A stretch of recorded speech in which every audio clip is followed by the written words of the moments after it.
Episode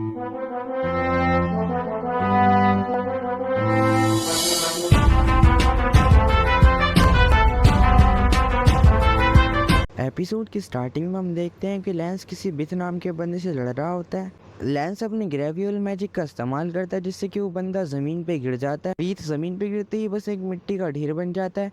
lens को समझते देर नहीं लगती कि वो बस एक मिट्टी का पुतला है। विथ कहता है ग्रेविटी मैजिक तुमने मुझे सरप्राइज कर दिया, और इतना कहते के साथ वो लैंस पर अटैक कर देता है। पर लैंस अपने ग्रेवियल मैजिक का इस्तेमाल करता है और वो सभी बस विथ के क्लोन होते हैं जो मिट्टी का ढेर बन जाते हैं। लैंस कहता है सच में मुझे असली वाले को टारगेट करना होगा। एक मिट्टी की निडल लैंस पर अटैक कर देती है पर मैस उससे बच जाता है। वो अपने ग्रेवियल मैजिक का इस्तेमाल करता है, हर तरफ आ जाता है। बहुत बुरा हुआ ना, तो मेरे बस्ट मैजिक का सामना करो। और जब भी लैंस देखता है कि वो हिल नहीं पा रहा, उसके पैर मिट्टी ने पकड़ रखे होते हैं।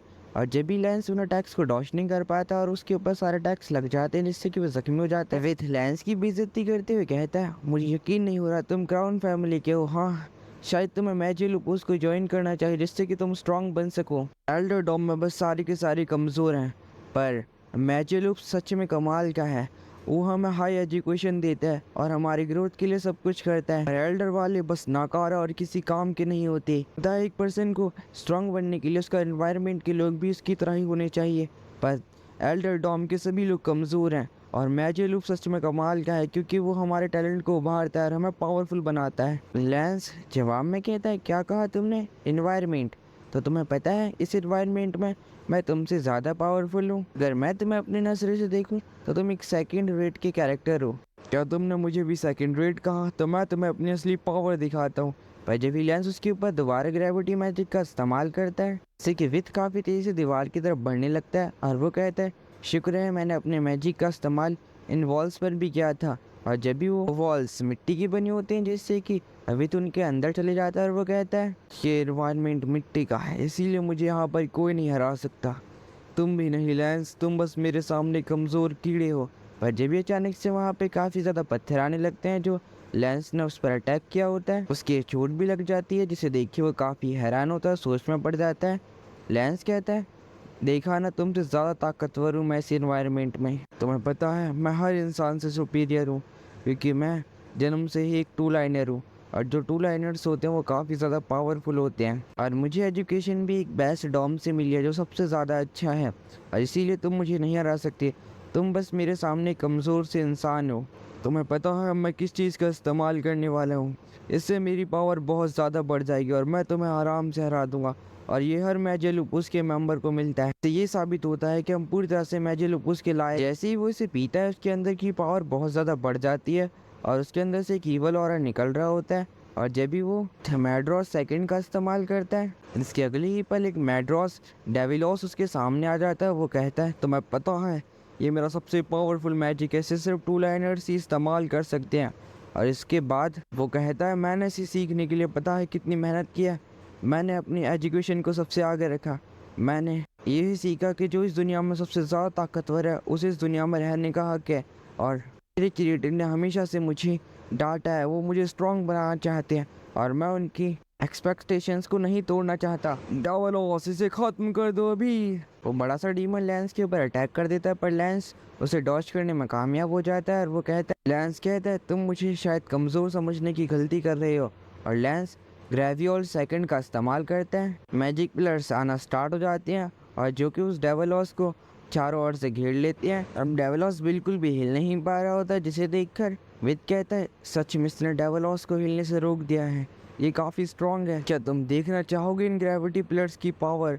और अगले ही पल वो ग्रेविटी पिलर्स उस डेवलॉस को बुरी तरह से तोड़ने मरोड़ने रखते हैं और उसे वहीं पर ख़त्म कर देते हैं जिसे देखकर विद कहता है इसने मेरे सबसे पावरफुल स्पेल को हरा दिया, पर ये नामुमकिन है, मैं तुझसे स्ट्रांग हूँ ना। लैंस से भी उसकी बुक देता है, कहता है ये मुझे ग्राउंड पर पड़ी हुई मिली, ये तुम्हारी है और कभी भी तुम अपने आप को यूजलेस मत समझो क्योंकि हर किसी के जन्म का कोई मकसद होता है। मेरी बहन कहती थी सभी लोग एक बराबर होते हैं और सभी को एक बराबर का हक है। इस दुनिया में सभी को एक बराबर का हक है, इसीलिए तुम्हें ज़्यादा सोचने की ज़रूरत नहीं है। तो क्या तुम सही कह रहे हो?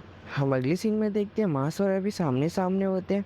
मास कहता है तुम मेरे स्टिक का सामना नहीं कर पाओगे। अगले ही पल मास एक ज़ोरदार किक उसके ऊपर अटैक कर देता है। मास की किक को अपने स्वॉर्ड की मदद से ब्लॉक कर देता है और वो काफ़ी तेज़ी से मास पर अटैक करता है और वो कहता है तुम मेरा सामना नहीं कर सकते क्योंकि तुम मुझसे बहुत ही ज़्यादा कमज़ोर हो। और ऐसा कहते उसके अंदर से एरो निकलने लगते हैं। एविस कहता है इसे तो मैं ही जीतूंगा और वो अगले ही पल एक एरो पर बैठता है और मार्क्स पर लगातार काफ़ी अटैक करता है जिससे कि मार्क्स का खून बहने लगता है। मार्क्स कहता है अभी लड़ाई ख़त्म नहीं हुई है तो क्या तुम मुझे चैलेंज कर रहे हो। एविस कहता है कोई मैटर नहीं करता चाहे तुम कुछ भी समझो, पर मैं आज तुम्हें हरा कर रहूँगा यहाँ पर। मिस कहता है मास मुझे पता है तुम अपनी फैमिली के साथ शांति से रहना चाहते हो और मैं भी यही करना चाहता हूँ।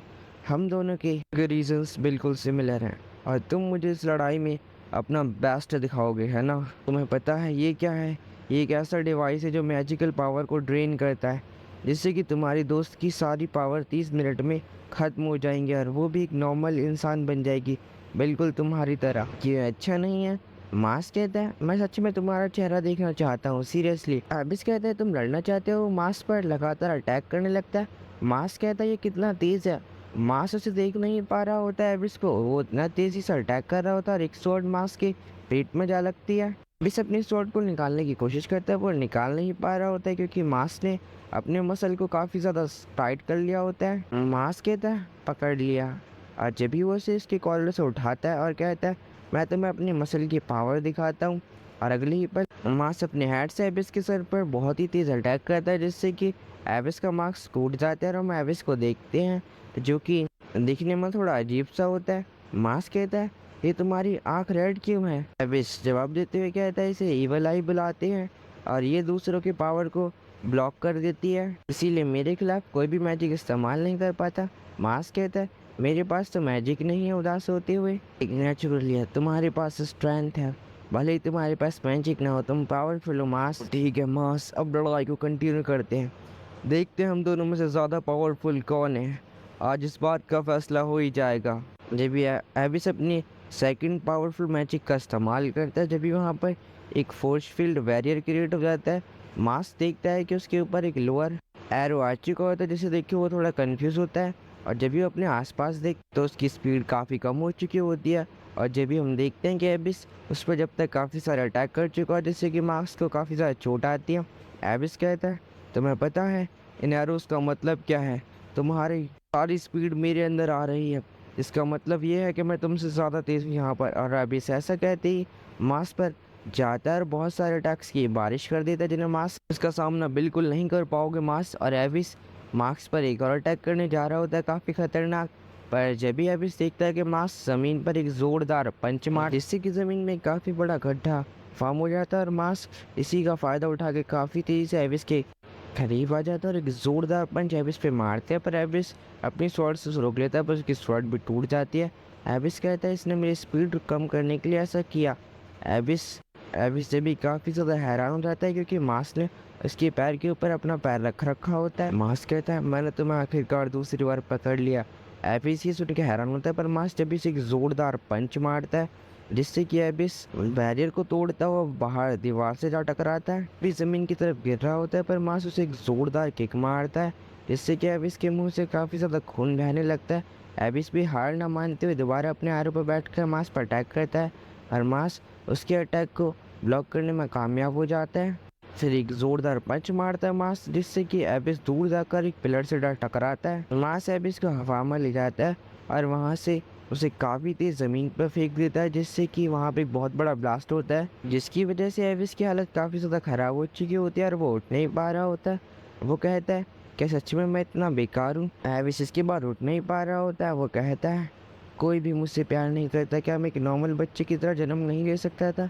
जब मेरे साथ के साथ देखा तो उन्होंने मुझसे नफरत करने लगे, उन्हें ये समझ नहीं आया कि ये मुझे गॉड का गिफ्ट मिला है और उन लोगों ने उस दिन के बाद से मुझे बेसमेंट में बंद रखा और मुझे कभी भी बाहर नहीं जाने दिया। किसी को ये नहीं पता था कि मैं इस घर में रहता भी हूँ, मुझे बस खाना दिया जाता था। एक दिन तो मेरे पेरेंट्स ने मुझे जान से मारने की कोशिश की, मेरे साथ हमेशा से बुरा होता हुआ है और अब तो मैं लॉर्ड एवल के एक्सपेक्टेशंस पर भी नहीं खड़ा हो पाया। शायद मैं सच में किसी काम का नहीं और मैं एक बेकार इंसान हूँ। मास कहता है अबे शायद तुम्हें कोई प्यार ना करता हो और मैं आज से तुम्हारा दोस्त बनने के लिए तैयार हूँ, क्या तुम मेरे दोस्त बनोगे। जिसे सुनकर एबिस थोड़ा हैरान हो जाता है और वो कहता है क्या मैं तुम्हें एक बात कह सकता हूँ। तुम्हें अब आगे नहीं जाना चाहिए मास, क्योंकि तुम लॉर्ड हेवल का सामना नहीं कर पाओगे। वो बहुत ही ज़्यादा पावरफुल है। जब उनसे तुम पहली बार लड़े थे तो उन्होंने अपनी पूरी पावर का इस्तेमाल नहीं किया था उस समय। मास कहता है मुझे लेमन को बचाना है, चाहे मुझे उसके लिए कुछ भी करना पड़े। मैं हेवल से भी लड़ूंगा। हाँ, मेरा एटीट्यूड तुम्हारे लिए कभी भी चेंज नहीं होगा। मैं तुम्हारा एक दोस्त रहूंगा। जब हम अगली बार मिलेंगे तो हम क्रीम पफ खाएंगे साथ में। तुम एक अच्छे इंसान हो मास।